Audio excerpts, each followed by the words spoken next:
Job প্রিপারেশনের ক্ষেত্রে target fix করে পড়াটা কি পরিমাণ ইম্পর্টেন্ট এটা সম্পর্কে আমি আজকে একটু আমার পার্সোনাল ওপিনিয়ন শেয়ার করব।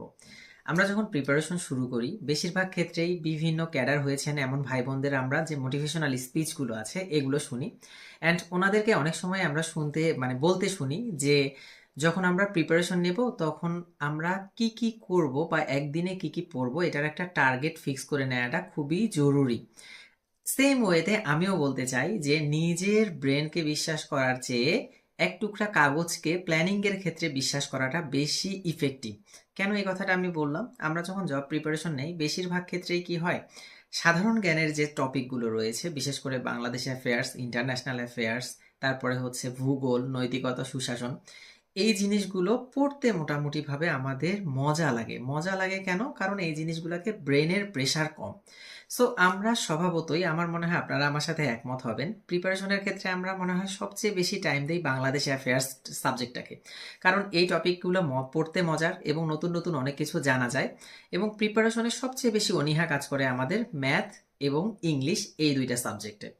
এখন কথা হচ্ছে টার্গেট ফিক্স করার উপকারিতা কি, বা টার্গেটটা কিভাবে ফিক্স করব আমরা। ফ্যাক্ট হচ্ছে যে যখন আমরা সকালবেলা প্রতিদিন উঠি, আমরা রাত্রেবেলা ঘুমোতে যাওয়ার সময় হয়তো বা বেশিরভাগ সময় ব্রেনের মধ্যে চিন্তা করি আজকে তো ম্যাথ ইংলিশ করলাম না, কালকে সকালবেলা উঠে ম্যাথ আর ইংলিশ দিয়েই শুরু করব। কিন্তু সকালবেলা যখন ঘুম থেকে উঠে আমরা পড়ার টেবিলে বসি, আস্তে করে হাতটা চলে যায় আমাদের বাংলাদেশ অ্যাফেয়ার্স বইটার দিকে, অথবা চলে যায় ভূগোল বইটার দিকে, অথবা সাধারণ বিজ্ঞানের দিকে। কেন? জাস্ট বিকজ আমাদের ব্রেন এমন একটা পাজি জিনিস যে আমাদের ব্রেন যেই জায়গাটায় পরিশ্রম বেশি সেই জায়গাটাতে হচ্ছে হাত দিতে চায় না সহজে। যার কারণে যখনই আমার সকালবেলা উঠে একটু ব্রেনটা রিজিড মনে হয় কোনো কারণে, বা হচ্ছে আমার ভালো লাগছে না, তো আমরা কষ্ট করে আর ম্যাথ বা ইংলিশ এই দুইটা সাবজেক্টে না গিয়ে সাধারণ জ্ঞান পড়া শুরু করে দেই। এবং দেখা যায় যে যার কারণে আমাদের সাধারণ জ্ঞানে আমরা অনেক বেশি টাইম দিচ্ছি, কিন্তু যে দুইটা আমাদের খুব কোর সাবজেক্ট জব প্রিপারেশনের ক্ষেত্রে, ম্যাথ এবং ইংলিশ, এই দুইটাতে পিছিয়ে যাচ্ছি। এবং যেহেতু আমার সারাদিনের কোনো প্ল্যান ফিক্স করা নেই, কাজেই আমরা বেশ কিছুক্ষণ বাংলাদেশ, ইন্টারন্যাশনাল বা সাধারণ জ্ঞানের সাবজেক্টগুলো পড়ে আমার মনে হচ্ছে যে আজকে তো সারাদিনে অনেক পড়াশোনা করে ফেলেছি, আজকে থাক, আগামীকালকে আবার শুরু করব। আগামীকাল শুরুই করব হচ্ছে ম্যাথ অথবা ইংলিশ দিয়ে। সো এইভাবে একটার পর একটা দিন চলে যায়, আমাদের দেখা যায় যে ম্যাথ এবং ইংলিশের যে সাবজেক্টগুলো রয়েছে বা কঠিন টপিকগুলো রয়েছে, এই টপিকগুলো আমাদের সেইভাবে করে প্রিপারেশন নেওয়া হয় না। যার কারণে কি হয়, যে কোনো কম্পিটিটিভ এক্সামে এই দুইটা সাবজেক্টে পিছিয়ে পড়ার কারণে আমাদের দেখা যায় যে একটা খারাপ রেজাল্ট আসছে, অথবা প্রিলিমিনারি কোয়ালিফাই করতে প্রবলেম হচ্ছে। তো এই সমস্যা থেকে সমাধানের জন্য আমার মনে হয় যে প্রতিদিন আসলে টার্গেট ফিক্স করা উচিত। আমাদের সকালবেলা উঠেই আগে সারাদিনে কি কি পড়বো এটা যদি আমরা একটা কাগজের মধ্যে বা ডায়েরি মেনটেন করি, আমি যদি আপনাদেরকে দেখাই আমার পার্সোনাল ক্ষেত্রে, এই ডায়েরিটা আমি মেনটেন করা শুরু করেছিলাম হচ্ছে 2021 সালের অক্টোবর মাস থেকে। আমার 43তম প্রিলিমিনারি ছিল, ফার্স্ট প্রিলিমিনারি। ওই প্রিলিমিনারির জন্য আমি হচ্ছে পড়াশোনা শুরু করেছিলাম। যখন থেকে আমি দেখতাম যে প্রথম দিকে খুবই স্ক্যাটার পড়াশোনা হচ্ছে, আমি গুছিয়ে আনতে পারছিলাম না কোনোভাবেই। আর প্রথম দিন আজকে কি পড়লাম আমার এইটা কালকে আর মনে থাকে না এত বেশি, বা হচ্ছে এক সপ্তাহ পরে গিয়ে আমি ভুলে যাই যে এক সপ্তাহ আগে আসলে আমি কি পড়েছিলাম, ওই জিনিসগুলো বাদ দিয়ে নতুন কি কি পড়া দরকার।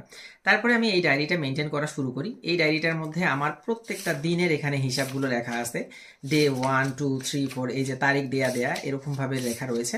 সো আমি যেটা করি সেটা হচ্ছে ফার্স্টেই সবগুলো সাবজেক্টের টপিকগুলোর একটা লিস্ট করি। আমি টপিকগুলোর লিস্ট করি কেমন, যেমন বাংলাদেশ বাংলা ব্যাকরণের ক্ষেত্রে যদি বলি, বাংলা ব্যাকরণ অলমোস্ট 40টা টপিক রয়েছে। কিন্তু বিসিএস এর ক্ষেত্রে খুব বেশি ইম্পর্টেন্ট টপিক যদি আমরা দেখি, 16 থেকে 17টা টপিক থেকে প্রতি বছর কম বেশি কোশ্চেন হয়। সো আমি এইভাবে করে বাংলা সাহিত্য, বাংলা ব্যাকরণ, গ্রামার, তারপরে লিটারেচার, তারপরে হচ্ছে অন্যান্য বাংলাদেশ অ্যাফেয়ার্সের যে টপিকগুলো আছে এগুলো হচ্ছে 3 স্টার 2 স্টার দিয়ে প্রথমে হচ্ছে আমি মার্ক করে নিয়ে সবগুলো সাবজেক্টের একটা প্ল্যান তৈরি করে ফেলেছিলাম, স্টাডি প্ল্যান। এই স্টাডি প্ল্যান ওয়াইজ আমি একটা মোটামুটিভাবে টার্গেট নিয়েছিলাম যে আগামী 3 মাসে আমি সবগুলো সাবজেক্ট একবার করে শেষ করব ইনশাল্লাহ। তো এইটা করার পরে যেটা করি আমি সেটা হচ্ছে যে 3 মাস ভাগ করে একটা করে সাবজেক্টের কতগুলো করে পেজ আছে এই জিনিসটা আমি হিসাব করে নেই। হিসাব করে 30 দিয়ে 3 3 90 90 দিয়ে ভাগ করে একদিনে আমার কতটুকু করে পড়তে হবে, বা ম্যাথের এতগুলো চ্যাপ্টার আছে, প্রত্যেকটা চ্যাপ্টারে এতগুলো অঙ্ক আছে, আমার টোটাল কতটা করে অঙ্ক প্রতিদিন করতে হবে, এই জিনিসটাতে আমি প্রায় 4 থেকে 5 দিন সময় দিয়ে শুধু প্ল্যানটাই রেডি করি। এই যে 4 থেকে 5 দিন সময়টা নষ্ট হলো, পড়াশোনা সেরকম হলো না, এইটার ইফেক্টটা আমি পরবর্তীতে খুব ভালোভাবে পেয়েছি এবং এটা যে কতটা ফ্রুটফুল এটা মানে আপনারা যতক্ষণ করেননি ততক্ষণ বুঝবেন না।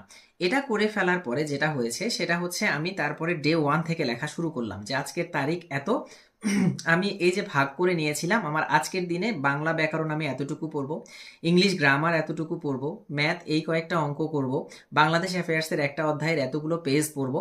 এইভাবে করে করে যখন আমি ভাগ করে নিয়ে খাতার মধ্যে ডে 1 দিয়ে বা তারিখটা দিয়ে লিখে রেখেছি, এই যে যেমন আমি এখানে যদি আপনাদেরকে একটা একটা যে কোনো ডেট যদি বলে ফেলি তাহলে হচ্ছে এই যে আমি প্রথমে এই যে গ্রামার থেকে যা যা পড়বো, তারপরে হচ্ছে ব্যাকরণ থেকে যা যা পড়বো, এইভাবে করে একটা করে লিস্ট করে নিয়েছি।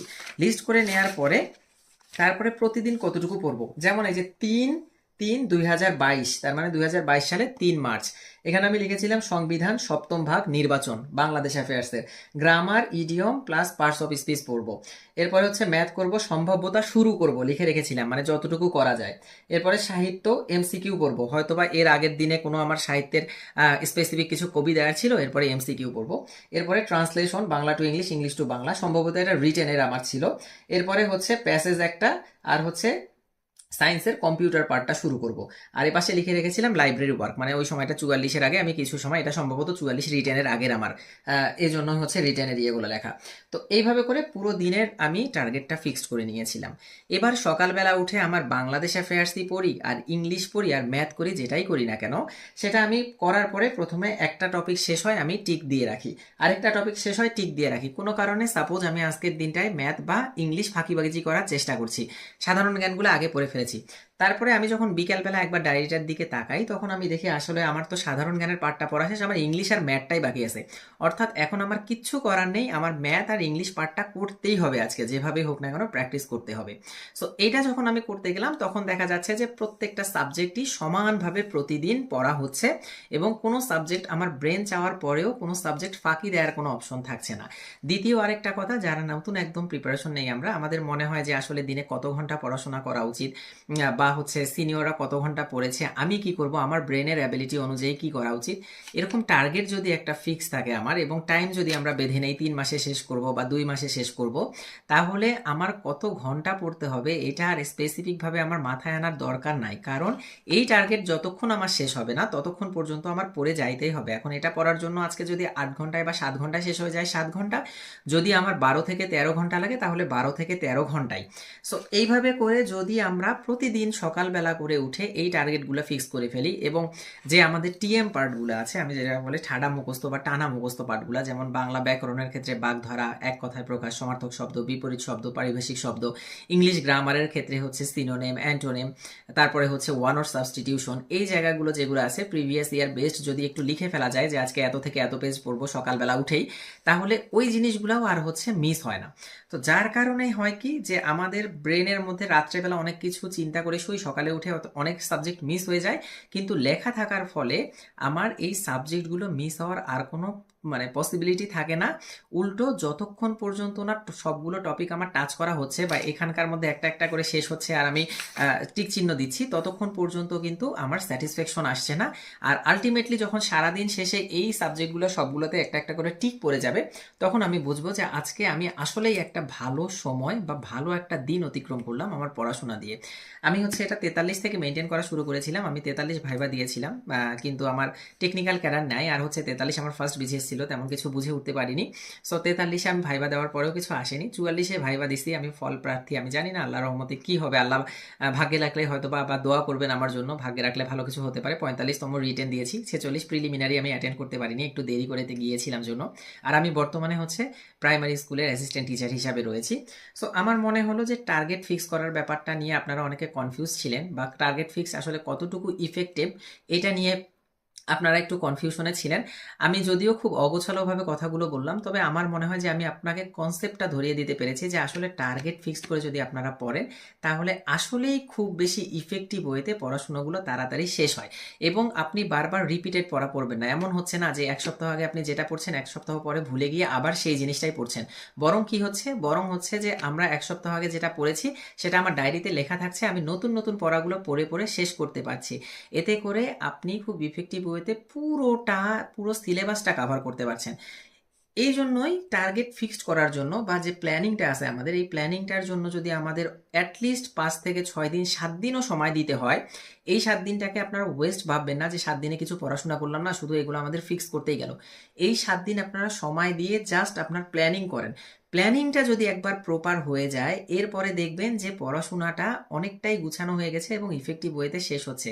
অ্যান্ড আপনারা যারা প্রথম এবার 47তম বিসিএস প্রিলিমিনারি দেবেন, যদি 47-এর সময় একটা প্ল্যানিং আপনি প্রপার করে ফেলতে পারেন, আপনার এই প্রিলিমিনারির প্রিপারেশন দিয়েই আপনি 48 49 টানা 3টা বিসিএস দিয়ে ফেলতে পারবেন। পরবর্তীতে আপনি এত বেশি সময় আর লাগবে না যদি 47-এর জন্য প্রপার প্রিপারেশন নেন। 48-এর জন্য দেখা যাবে যে জিনিসটা আপনি 3 মাসে কভার করেছিলেন, সেই জিনিসটা আপনি 1.5 মাসে করতে পারবেন। প্রতি 2 দিনের পড়া 1 দিনে করে পড়বেন। আপনার সব প্ল্যানিং করাই আছে ডায়েরিতে, শুধু আপনি দেখবেন 2টা ডেটের পড়া একদিন বসাবেন, ওই একদিনে 2টা ডেটের পড়া পড়ে পড়ে শেষ করবেন। তাহলে পরের বার 1.5 মাসে একবার কমপ্লিট হয়ে যাবে। এরপরের বার আরও কম সময়ে রিভিশন দিয়ে আপনি এনাফ টাইম বারবার বারবার রিভিশন দিয়ে ভালোভাবে মডেল টেস্ট দিয়ে আমার মনে হয় প্রিলিমিনারি পরীক্ষায় বসতে পারবেন এবং একটা খুব ভালো মানে এখান থেকে আউটকাম আসবে বলে আমার মনে হয়। সো এই হচ্ছে আমার মোটামুটিভাবে আপনাদেরকে একটু ধারণা দেওয়ার ছিল। আমি জানি না আপনাদের আমার আইডিয়াটা কেমন লাগলো, আপনারা ভালো লাগলে অ্যাকসেপ্ট করতে পারেন, আদারওয়াইজ যার যেমন প্ল্যান সেই প্ল্যান অনুযায়ী পড়াশোনা করতে পারেন।